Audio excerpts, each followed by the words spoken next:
예, 오늘 우리 주의 하나님의 말씀은 창세기 14장 17절에서 20절입니다. 창세기 14장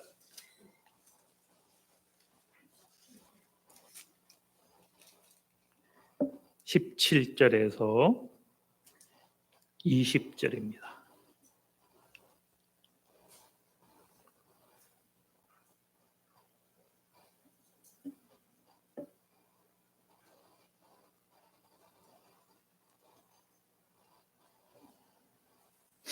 예, 제가 받들어 봉독합니다.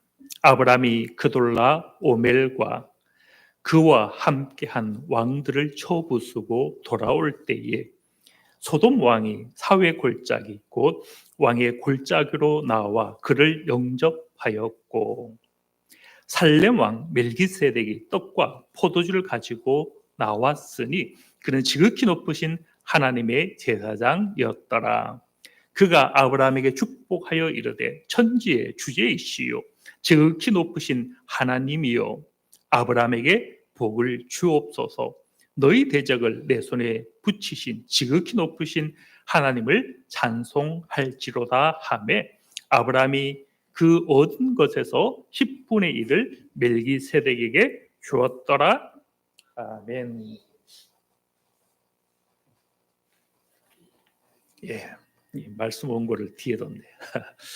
예, 오늘 말씀의 제목은 살렘왕 멜기세덱 이라는 제목인데요. 구약 예수, 다른 제목을 붙인다면 구약 예수. 그런데 이제 구약 예수가 성경에 보면 한 사람일 수가 없죠. 하나님은 당신의 형상과 그 그림자를 모든 시대에 드러내었기 때문에 그런 차원에서 구약 예수 멜기세덱, 구약 예수 다윗, 솔로몬 등등이 될 수가 있겠죠. 오늘 이 말씀을 통하여 모든 시대에 당신을 계시하시는 그리스도, 복음, 이런 주제를 가지고 묵상을 하고자 합니다. 원래 우리 교회 표 다 아시죠? 복음의 지평을 넓히는 교회. 네. 복음의 지평을 넓힌다라는 1차적 차원은 이런 부분이죠.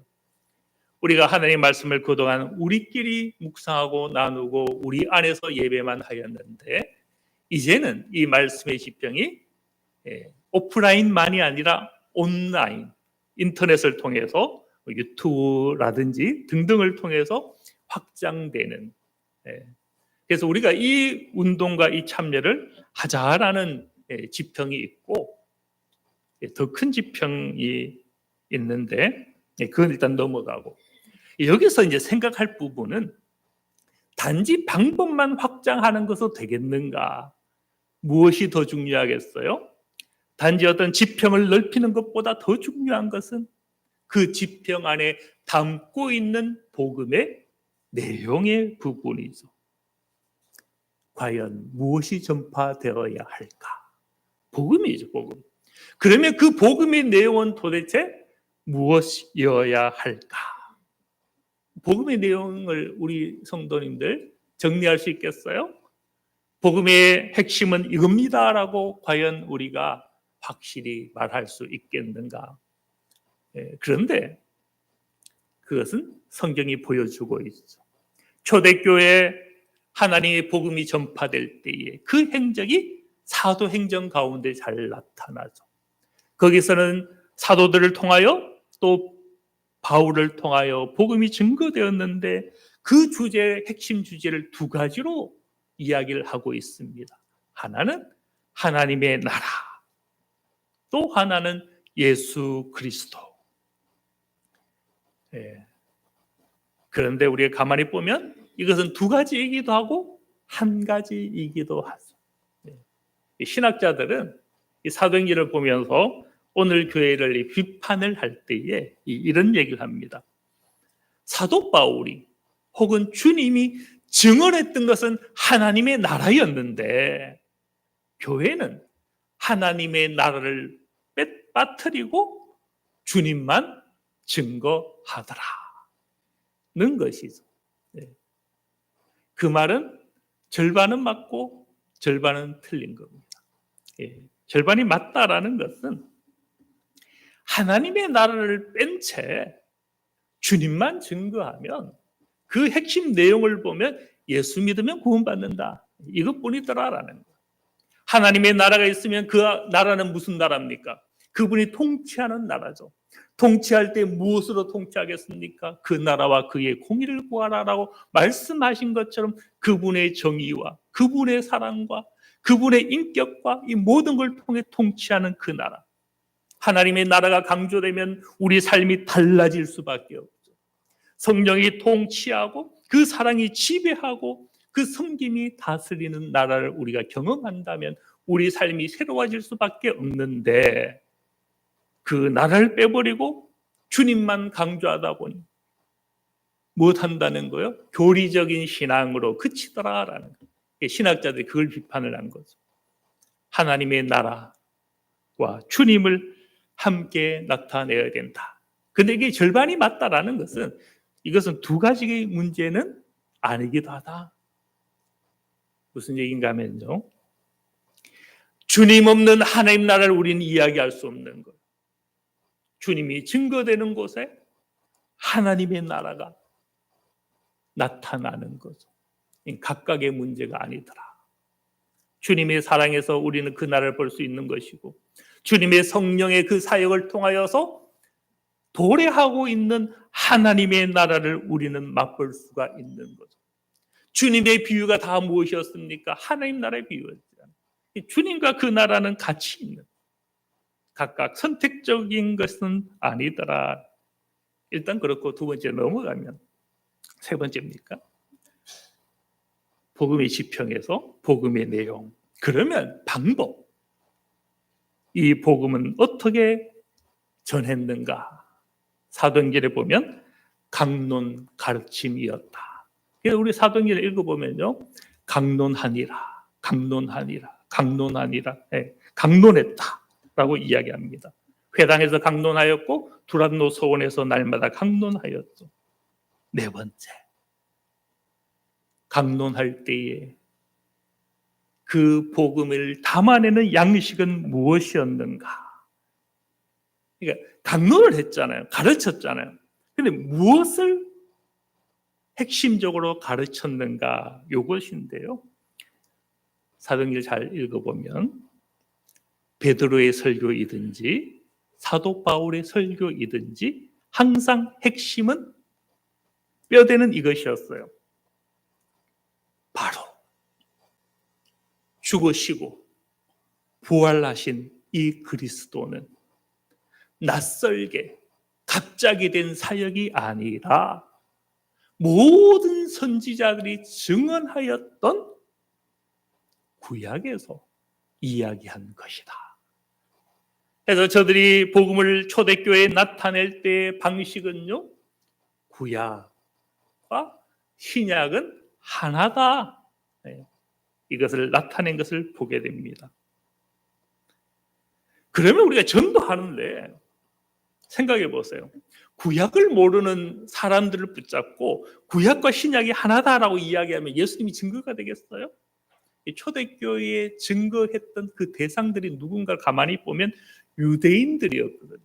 또 유대인들을 통하여서 하나님을 알게 된 경건한 사람들이었습니다. 헬라인 중에 경건한 사람들과 유대인들. 그러니 그들에게는 구약이 곧 예수님이다, 이것만 증거해도 복음이 된 거예요.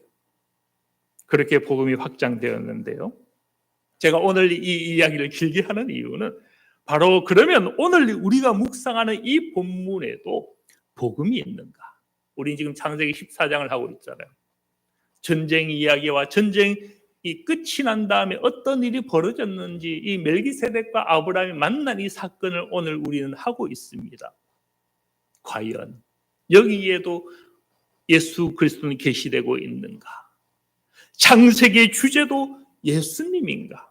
구약과 그렇게 신약은 서로 만나고 있는가? 이것을 오늘 우리는 함께 묵상하길 원합니다.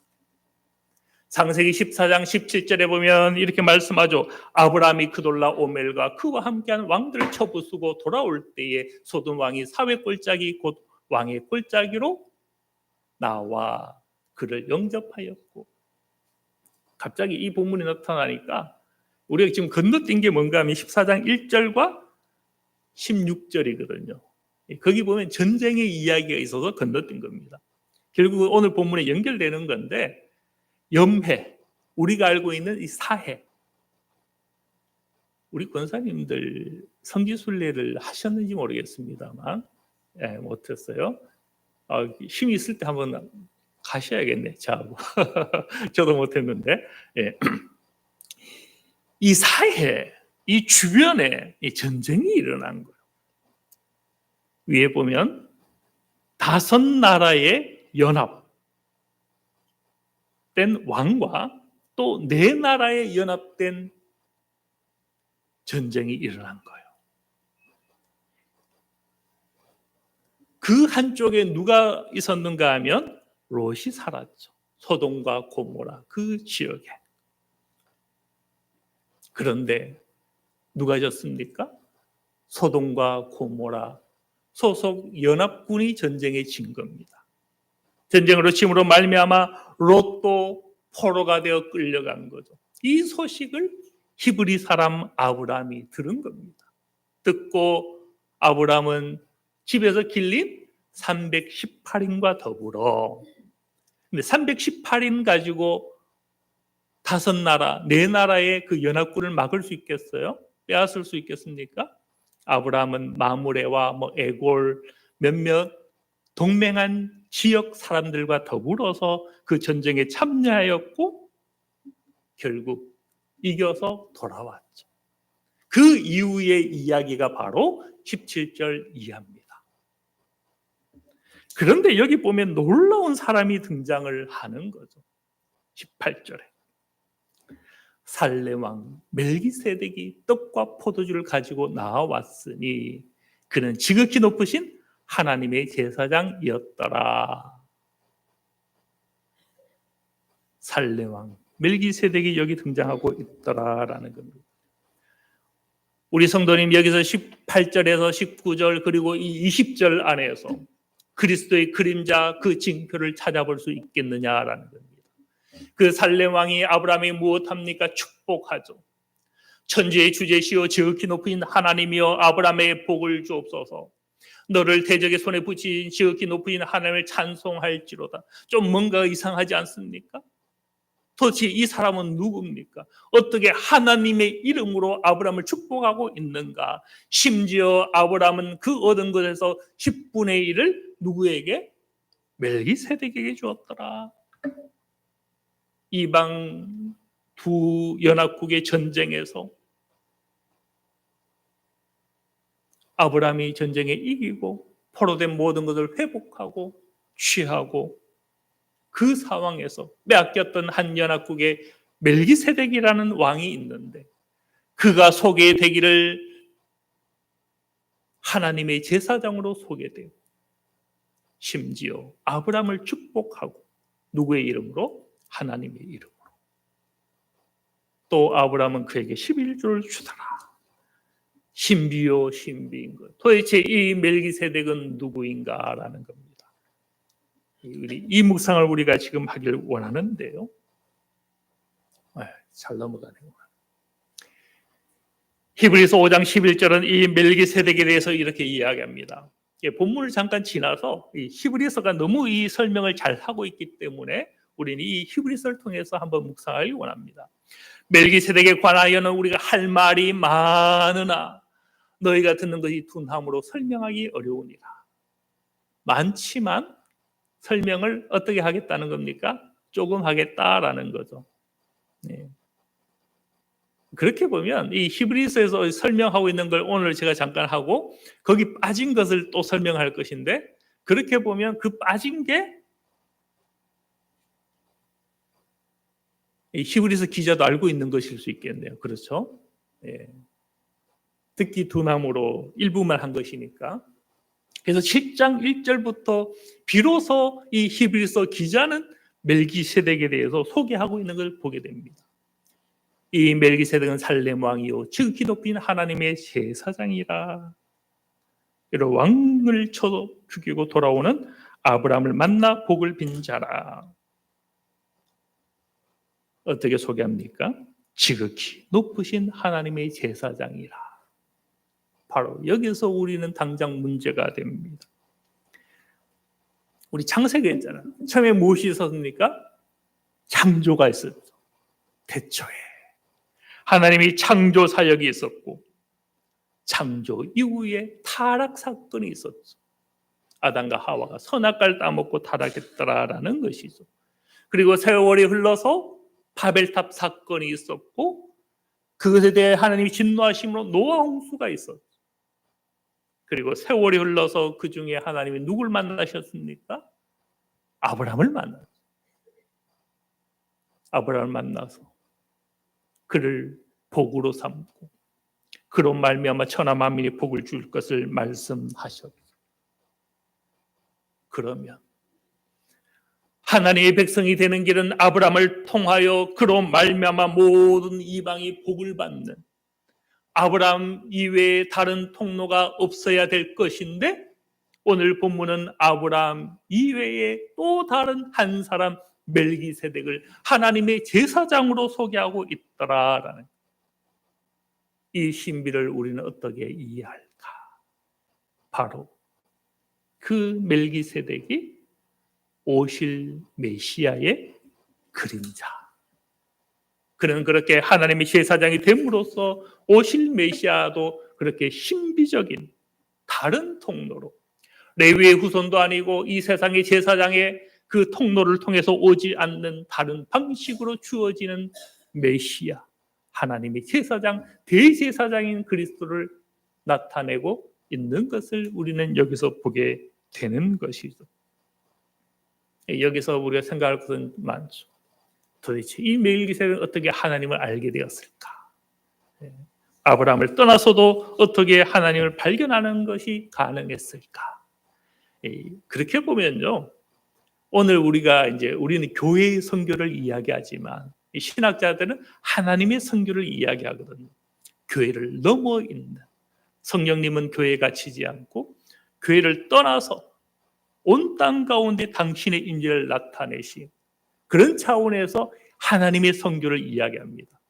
근데 이 하나님의 선교가 어디에도 있었다라는 거요? 구약에도 있었다. 멜기세덱이 하나님의 백성이 되고 심지어 제사장이 된 것은 그와 같은 한 사역이다. 이렇게 볼 수가 있는 거죠.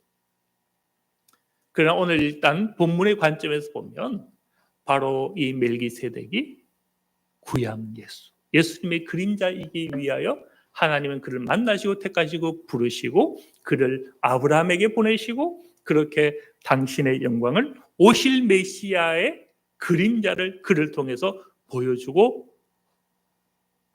하신 그 사건으로 오늘 등장하고 있다라고 우리는 묵상해 볼 수가 있는 거죠.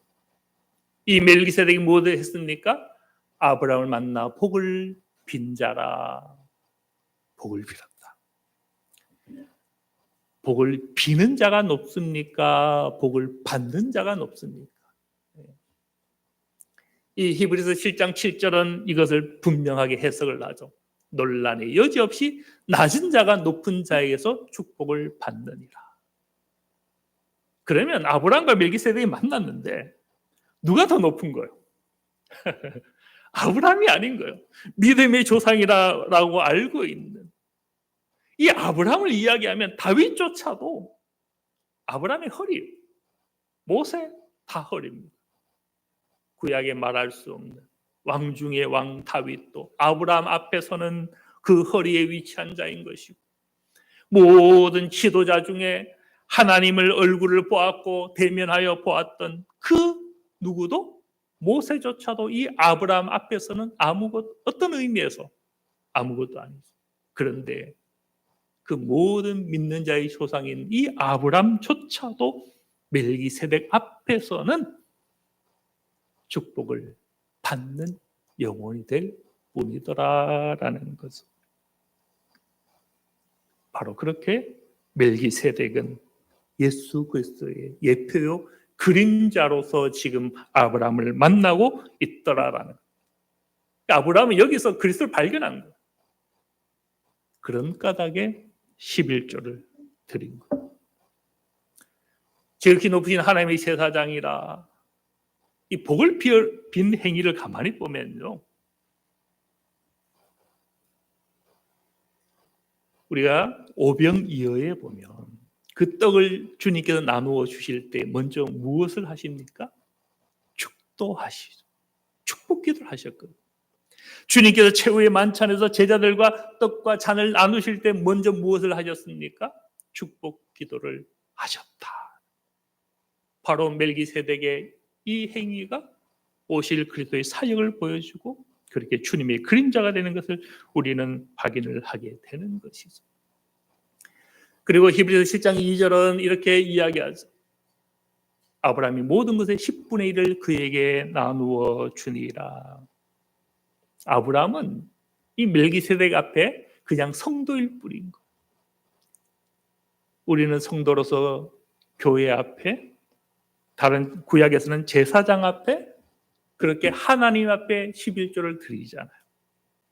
아브라함이 그렇게 11조를 드렸다라는 것은 그는 더 이상 여기서 믿음의 조상이나 어떤 대단한 지도자나 그런 위치가 아니라 단지 주님 앞에 있는 하나의 양일 뿐인 것이. 그렇게 성도로서 참여하고 있는 이 모든 지표가 오늘 우리는 구약이지만 알고 보면 복음을 담고 있고 예수 그리스도를 담고 있는 본문인 것을 우리는 발견하게 됩니다. 시편도 주님과 우리의 관계를 잘 말씀하고 있죠. 다윗의 시편에 보면 주께서 높은 곳에 오르시며 사로잡은 자를 취하시고 선물들 사람들에게 받으시며 반역자들로부터 받으시니. 시편의 고백은 무엇이라고 고백합니까?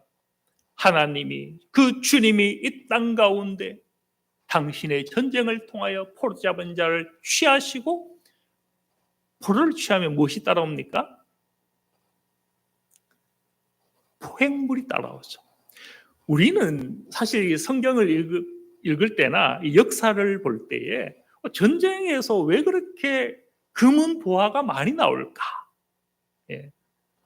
전쟁에서 이기면 상대의 칼이나 방패를 얻는 것, 갑옷을 빼앗아 얻는 정도를 이해할 수 있겠는데, 그런데 성경을 본다든지 하면 이 탈취물들이 금과 은들이거든요. 왜 그렇겠어요? 이 나라와 이 나라가 만나려면 무엇을 합니까? 이동을 하잖아요. 이동을 할 때 그냥 지나가겠습니까? 가는 곳곳마다 금과 은과 재물을 탈취하는. 이미 전쟁에 붙을 그때에는 양쪽 진영에 무엇이 많아요? 금과 은과 보화가 많아요. 이 전쟁의 탈취물들이 상당한 거죠. 시편에 이것을 하나의 영적인 비유로 설명했죠. 사로잡은 자를 취하시고 선물들을 사람들에게 받으시며 반역자들로 받으셨다. 그런데 오늘 이 받은 것을 아브라함은 누구에게 나누어줬다는 겁니까? 멜기세덱에게 드렸다라는 거죠. 다만 이 사도 바울은 요 받았다라는 표현을 이렇게 해석을 했어요. 사로잡으시고 선물을 나누어 주셨다. 그렇게 보면 이 구약을 번역한 우리 학자들의 번역이 약간 한계가 있고, 신약에서 이 사도 바울의 해석이 좀 더 정확한 것 같은데요. 주님은 어떤 의미에서 우리의 헌물을 받으시는 분이시지만 동시에 무엇 하시는 분입니까? 당신의 은사, 은혜, 선물을 아낌없이 주시는 분이죠. 받음과 동시에 나누어 주시는 분이죠. 하여튼 돌아와서 아브라함은 그렇게 멜기세덱을 주님처럼, 하나님처럼, 제사장처럼 여기고 11조를 드렸더라라는 거예요. 이 모든 것이 무엇이다라는 거요? 오실 메시아의 그림자를 잘 보여주는 통로가 되더라라는 겁니다. 그리고 나서 이 2절은 하나의 해석을 더하죠. 그의 이름을 해석하면 먼저는 의의 왕이요 다음은 살렘 왕이니 곧 평강의 왕이요. 무슨 얘기인가 하면요, 2절에 보면 이 멜기세덱을 어떻게 소개했어요? 오늘 우리 창세기 보면 살렘 왕 멜기세덱이죠. 네. 의의 왕이다라는 것은 이 멜기세덱을 우리 한글로 풀이하면 그렇습니다. 멜기세덱은 두 단어가 붙었습니다. 멜기는 멜렉이라는 왕이라는 단어고, 세덱은 체데크로 의를 뜻합니다. 의. 그러니까 멜기세덱은 의와 왕이 붙은 거기 때문에 의의 왕이 되는 거예요. 그런데 이 멜기세덱이 어느 나라의 왕이었습니까? 살렘 왕이죠. 살렘은 예루살렘 평화를 뜻하거든요. 평화의 왕. 멜기세덱, 살렘 왕 멜기세덱은 이런 의미죠. 의의 왕이고 평화의 왕이다. 멜기세덱은 그 이름 자체가 누굴 지금 나타내고 있습니까? 그리스도. 우리 주님은 의의 왕이시고 우리 주님은 평화의 왕이시잖아요. 지금 히브리 기자는 7장 2절을 통하여서 이 멜기세덱이 바로 구약의 예수님이었다라고 증언을 하고 있는 것이죠. 다만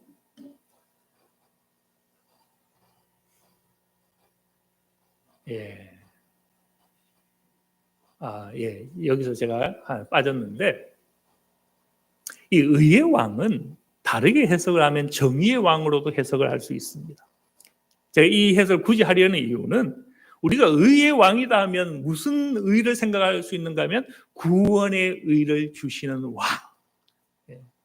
그런데 이 성경의 이 언어를 보면 이 의는 정의와도 상관이 있거든요. 그래서 구약의 언어를 보면 정의로 번역된 게 더 많습니다. 율법도 정의를 강조하고, 시편도 정의를 강조하고, 선지서도 정의를 강조하고. 우리가 구원받는 의만 중요한 것이 아니라 하나님의 백성으로 의롭게 살아가는 것, 정의롭게 살아가는 것 굉장히 중요하죠. 주님은 그렇게 평화를 주시는 왕이시기도 하고 우리에게 정의를 요구하시는 정의의 왕이시기도 한 것. 그런 차원에서 우리가 이 이름을 주님과 더불어 우리 자신의 삶의 자리와 연결해서 묵상을 할 수가 있고, 시간상 3절을 보면 아버지도 없고 어머니도 없고 족보도 없고 시작한 날도 없고 생명의 끝도 없어. 예수님의 기원을 알 수가 있습니까? 멜기세덱의 기원을 히브리 기자는 알 수가 없다라고 이야기합니다. 근데 주님도 무엇으로 나셨어요? 족보는 등장하지만 그 족보는 아버지 요셉의 족보입니다. 그런데 요셉과 상관없이 예수님은 성령으로 잉태된 것이기 때문에 기원을 알 수가 없는 분이죠. 또 한 바리새인도 여전히 주님을 대적할 때 이런 말을 했죠. 우리는 이 사람이 어디서 왔는지 알지 않느냐? 요셉의 아들 아니냐? 그러나 그리스도께 오실 때는 어디서 오는지 아는 자가 없으리라. 그렇게 예수님을 거절했지만 실상 예수님의 기원은 우리가 알 수가 없죠. 그런 성령으로 오셨기 때문에. 자, 이 이상만 간단히 이제 정리하면 시간이 너무 많이 갔는데, 모든 성경, 구약은 무엇을 담고 있다? 오실 메시아. 그분은 신약에만 오셔서 몸을 입고 오셔서 당신을 드러낸 것이 아니라 알고 보니 모든 구약, 모든 곳에서 당신을 드러내고 있더라. 그래서 로마서 1장 2절은 무엇이라고 말씀합니까? 이 복음은 하나님이 선지자를 통하여 그의 아들에 관하여 성경에 미리 약속하신 것이다. 우리가 구약 어디를 읽든지 발견할 수 있는 것은 예수님밖에 없다라는. 오늘 본문으로 다시 돌아오면요, 살렘왕 멜기세덱이 떡과 포도를 가지고 나왔으니 그는 지극히 높인 하나님의 제사장이었더라 는 것인데요. 근데 오늘 히브리서 기자는 이 살렘왕 멜기세덱 이름의 의미를 해석했고 그는 지극히 높인 제사장이다라는 것을 해석했지만 놓친 부분은 이것이었죠. 떡과 포도주에 대한 해석은 하지 않았죠. 어떻게 보면 히브리 기자가 너희가 이걸 다 알아듣지 못한다, 그래서 일부만 이야기하겠다 이렇게 했으니 빠뜨린 것일 수 있겠습니다만 이 떡과 포도주는 무엇을 뜻하겠어요? 우리도 이해가 되죠? 이 떡은 바로 주님의 몸을, 포도주는 주님의 피를. 그러면 이 14장 18절은 우리는 어떻게 읽을 수 있습니까? 살렘 왕은 평화의 왕이니까 평화의 왕이라 읽을 수 있고, 멜기세덱은 의의 왕이니까 의의 왕이라 읽을 수 있고, 즉 평화의 왕이요 의의 왕이신 그리스도 예수께서 당신의 떡, 몸과 당신의 피를 가지고 나와왔으니 이는 그가 사람의 제사장이 아니라 지극히 높으신 하나님의 제사장이기 때문이었더라 라고 우리는 이 창세기 14장 18절 말씀을 묵상할 수 있더라라는 겁니다.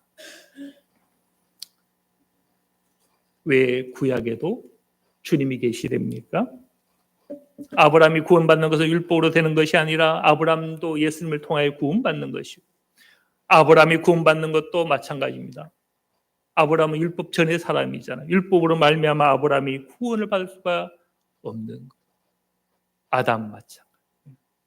까닭에 주님은 항상 언제나 어느 시간 어느 때든지 계시가 되신다라는 거예요. 이것이 왜 중요합니까? 주님은 모든 시대에 그렇게 당신을 나타내시고 계시하시고, 또 오늘 우리에게도 주님은 계시되고 이 세상에도 계시되는데, 거기에 우리가 주님의 구약 예수, 신약 예수가 아니라 오늘 우리가 작은 예수가 되어서 세상 가운데 우리를 통하여 우리는 예수님을 나타내는 자가 되어야 되죠. 오늘 우리가 그런 작은 예수가 되어서 멜기세덱이 그러했던 것처럼 우리를 통하여 세상에 그리스도를 나타내는 모든 은혜가 있으시길 바랍니다.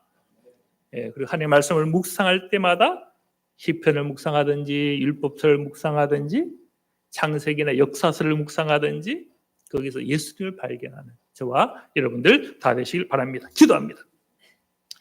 하나님 아버지 모든 시대 가운데 당신의 영광을 보여주시고 친히 당신의 피와 당신의 살로 제물되어 주셔서 그렇게 우리를 축복하시고 우리를 받으시고 우리를 섬겨주심으로 우리를 평화에, 우리를 하나님의 의에, 그 잔치에 불러주신 주님을 찬양합니다.